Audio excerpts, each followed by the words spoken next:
Bonjour.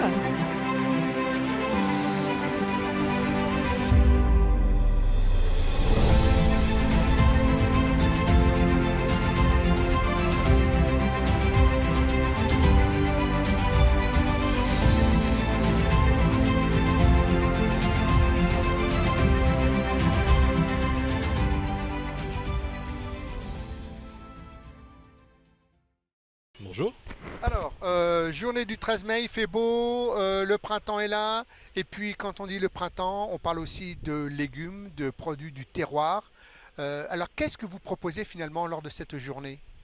Alors, comme je suis maraîcher bio en biodiversifié, on produit tout ce qui est légumes primeurs en ce moment. Donc on est à la fin des légumes d'hiver de conservation, le début des légumes primeurs, en même temps qu'on prépare les légumes d'été. Alors, quand vous Donc dites les légumes primeurs, c'est quoi? Parce que moi, je suis novice là-dedans. les carottes primeurs, les épinards primeurs, les choux printaniers, les betteraves, les pommes de terre primeurs, les radis. Tout, en fait, on sort des serres ce sont les premiers légumes qui arrivent soit en serre, soit dehors.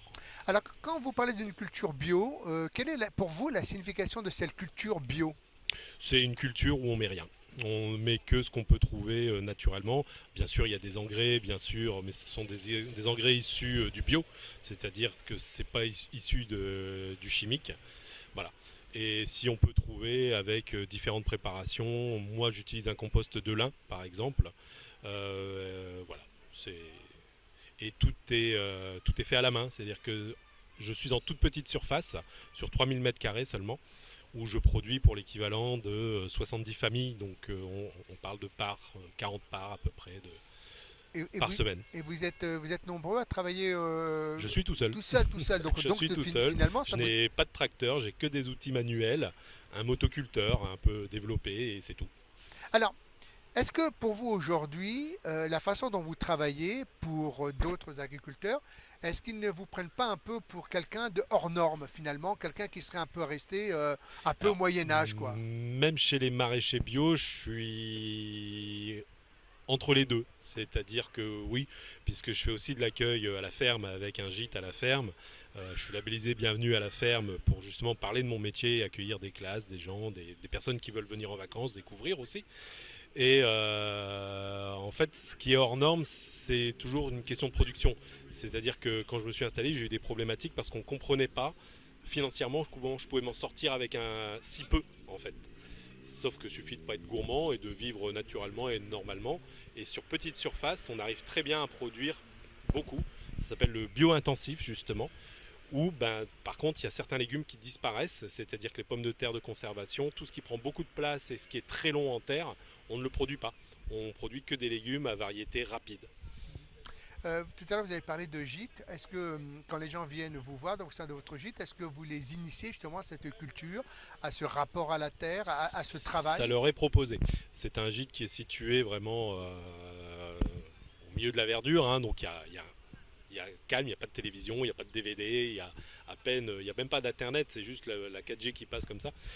Et oui, bien sûr, on leur propose de venir découvrir. Ils ont le droit à un tour du potager, à leur caisse de légumes, voilà. Donc ils peuvent venir découvrir tout ça. Pour vous aujourd'hui, cette journée, la journée un peu de fête de pommeuse, quelle est l'importance pour vous? Bah, d'avoir le maximum de visibilité, d'échange et de partage. C'est-à-dire les gens qui s'intéressent, il y en a plus qu'on croit. Simplement, ils n'ont pas forcément accès à ça. Ils ont beaucoup plus facilement accès à la télévision, à des choses comme ça, que à ce qui se passe autour de chez eux. Je participe à la balade du goût, c'était ma première l'année dernière. Sur les 300 personnes qui sont venues visiter la ferme sur le week-end, il y en a au moins 150 qui étaient du coin et qui ne me connaissaient pas.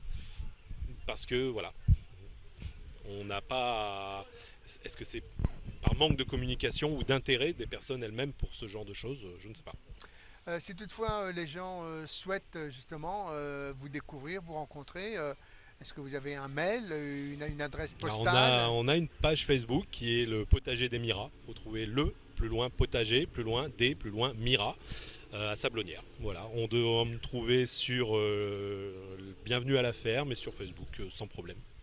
Bon, Adeva, est-ce que vous pouvez Adeva. nous dire en quelques mots ce que signifie ce magnifique ADEVA? Oui, alors l'ADEVA, c'est l'association de défense de l'environnement de la vallée de l'Aubetin et ses environs.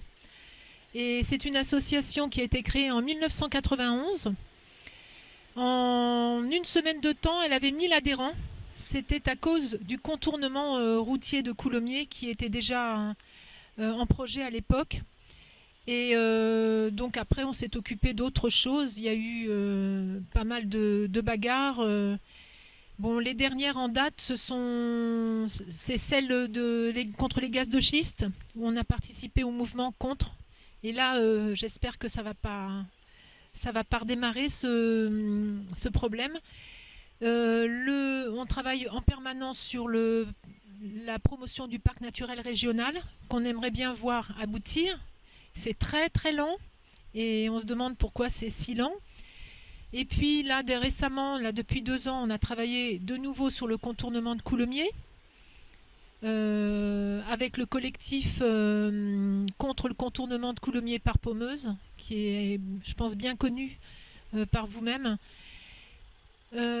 Et là maintenant, nous avons aussi un dossier important, ce sont les décharges sauvages, décharges semi-industrielles, artisanales, sauvages, qui polluent tous nos sites, les espaces boisés classés, les bords de rivières. Donc on travaille là-dessus et on essaie de voir comment on va pouvoir initier un mouvement pas de protestation, parce que je pense que tout le monde est contre ces décharges, mais au moins que les procédures qui sont en cours, que la législation qui existe puisse vraiment s'appliquer déjà. Alors, il y a une chose moi qui me frappe, c'est qu'on vous voit, vous avez l'air d'être très calme, très zen, très reposé, et pourtant, toutes vos actions sont axées vers la lutte. Donc, comment faites-vous? Vous avez une force intérieure, vous avez une énergie intérieure?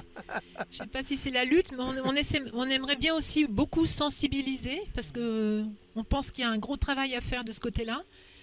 Par exemple, concernant les décharges, il y a une méconnaissance du public, on ne se rend pas vraiment compte, sauf les promeneurs qui finissent par s'en rendre compte.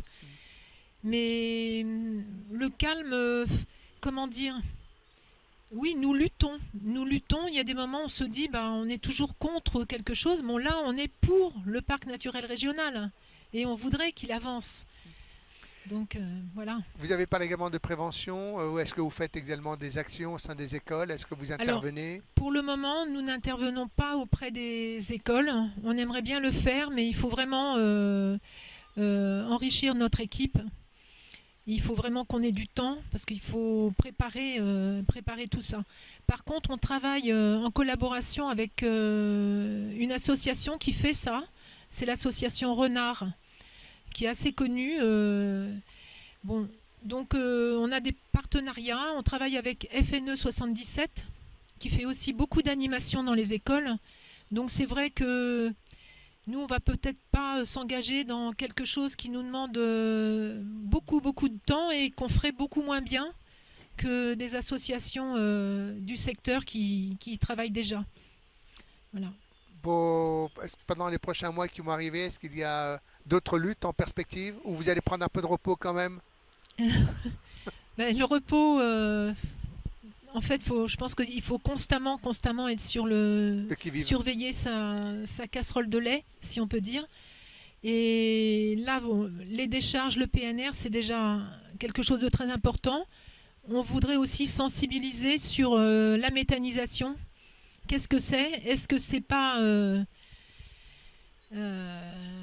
est-ce que c'est quand même pas source de beaucoup de nuisances, voir l'équilibre entre les avantages et les inconvénients pour la population, pour notre environnement, ça c'est un sujet aussi. Donc les sujets ne manquent pas, hein. La surveillance de l'eau, hein, les zones humides, savoir ce que c'est qu'une zone humide. Moi, il y a quelques mois, je ne savais pas ce que c'était. Je pensais que c'était simplement une zone où il y avait de l'eau. Ben non, une zone humide, vous en avez une qui a été reconstituée sur le chemin là, à Pommeuse. Ça répond à des critères très précis. Et d'ailleurs, pour obtenir, ici, dans le coin, il y a très peu de zones humides déclarées sur les cartes, parce qu'il n'y a pas d'inventaire. Alors ça, c'est quelque chose qu'on veut faire. On veut faire des inventaires. Inventaire des crapauds, des amphibiens, inventaire des arbres. Et parce que tout ça, ça définit justement les zones humides. Et une fois qu'une zone est classée humide, elle est protégée. Guillaume, bonjour. Bonjour. Alors, vous avez cette particularité, d'abord, c'est que vous avez un camion qui est extrêmement beau, Merci. très élégant. Et à l'intérieur de ce camion, donc à l'avant, il y a donc 3 places, ce qui semble tout à fait normal. Et puis derrière, il y a une réserve. Et quelle réserve? Que du bon vin. Du On blanc, espère. du On rouge. espère. Est-ce que vous proposez également du rosé? Oui, oui, tout à fait. Vous avez les 3 couleurs en vin qui sont proposées. Vous avez aussi des champagnes et aussi une sélection de boissons sans alcool, des bières et des spiritueux. Alors, qu'est-ce qui vous a motivé à être caviste ambulant? Ce qui m'a motivé, c'est la disposition des locaux sur le secteur de Val d'Europe et les prix extrêmement chers. Et j'ai décidé de faire un nouveau concept sur le secteur. Ça existe déjà en France sur certaines régions et j'ai décidé de me lancer sur ce concept. Alors, il faut toujours avoir un peu une connaissance dans les vins pour chercher le vin qui va apporter un petit plus. Comment faites-vous justement pour dénicher ces vins? Pour les dénicher, il y a plein de vins que je connais de mon passé en restauration. Après 15 ans passés en restauration, j'ai des petites connaissances. Et aussi, après, il faut aller sur les salons, se balader sur les salons de vin, des fromages et trouver les petites pépites. Depuis quand est venue cette passion du vin? Depuis très jeune. Hein. Très jeune déjà? Le jeune homme Non, commençait déjà? j'ai travaillé dans la restauration, j'ai fait 15 ans de restauration, j'ai été barman, chef barman, directeur d'établissement, j'ai toujours été au contact des spiritueux, des vins, des vignerons, là, j'ai toujours dégusté des vins pour les mettre sur les cartes avec mes patrons, donc après voilà, c'est une passion qui est venue au fil du temps et puis pour le travail forcément. Combien de vins proposez-vous dans votre Actuellement, joli, il magnifique y a 80 références de vins blancs, rouges et rosés. On a après 8 références de spiritueux, 2 références sur des boissons sans alcool. Je travaille avec 2 champagnes, 2 marques de champagne et 2 microbrasseries indépendantes. Ça veut dire que dans ce magnifique camion, vous avez 80, non, vous avez combien de bouteilles à l'intérieur? Parce que... Ça, après, ça varie en fonction des activités, des lieux où je vais, mais il y a une sélection de 80 bouteilles, effectivement.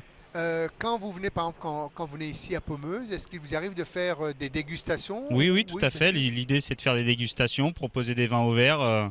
Alors, ça change en fonction des achats et des stocks. Aujourd'hui, est-ce que vous avez le sentiment qu'il vous manque quelque chose? Si toutefois il venait à vous manquer quelque chose? En termes de référence de vin, Oui, en tant il que... manquera toujours quelque chose. Il y a d'innombrables vignerons qui travaillent très très bien en France. Donc, l'idée, c'est de les mettre à l'honneur de temps en temps et de pouvoir varier les produits.